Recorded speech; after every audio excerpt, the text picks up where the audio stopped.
Hey everybody, this is Josh here, aka Bearded Fat Loss, and today I wanted to talk about the basics of flexible dieting.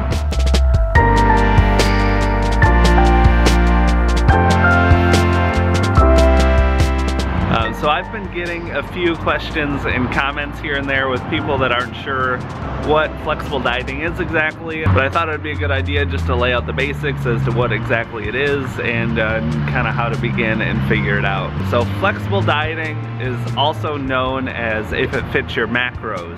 So essentially you have a certain amount of calories that you eat every day. For an example, we'll use 2,000. So you eat 2,000 calories per day for your diet and for your weight loss. But within those calories, you have something called macronutrients. And macronutrients are carbs, fat, and protein. And carbs, fat, and protein are what make up the calories in all of our food. And flexible dieting, you're simply just tracking not only your calories, but you're eating a certain amount of carbs, fats, and protein each day. Now, the thing that I really like most about flexible dieting is that it is whatever diet you want it to be. You know, so your macros that you're tracking and you're eating can be tweaked to whatever works best for you. You know, personally for me, I like eating a little bit more carbs and a little bit lower fat, but some people like my wife, when she's dieting, you know, she likes to eat a little bit higher fat and a little bit lower carb just because that comes easiest and most natural for her. So that's why I think it's a really, really nice thing, you know, that it's able to be tailored to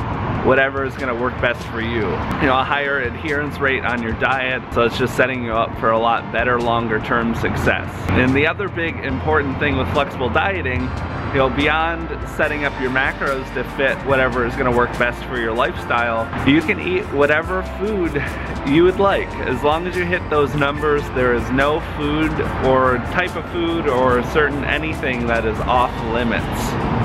I ran into so many problems restricting foods, as you guys know, in the past, and having issues with my relationship with food and falling off the wagon, gaining weight back, all of that stuff, just because I was trying to force these things out of my diet. Being able to eat whatever you like most or whatever works best for you is immensely helpful.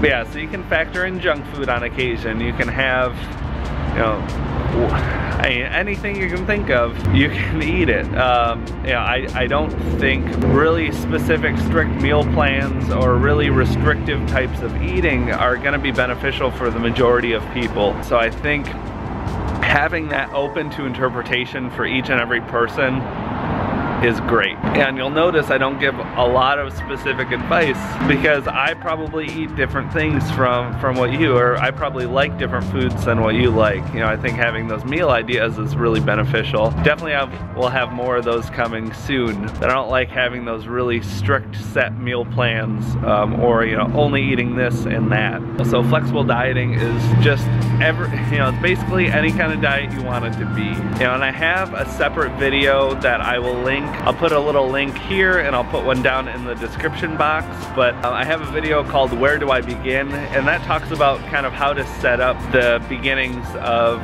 flexible dieting, how to figure out how many calories to eat, and those easy steps as to where to begin. So I definitely recommend checking that out if you haven't tried flexible dieting and you're watching this and you're curious.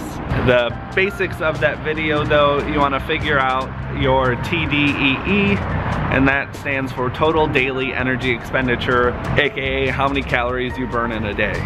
So you want to figure out how many calories you burn in a day, subtract about 500 from there, and then just start dieting. And the macros, you know, can be tweaked to whatever suits your needs best.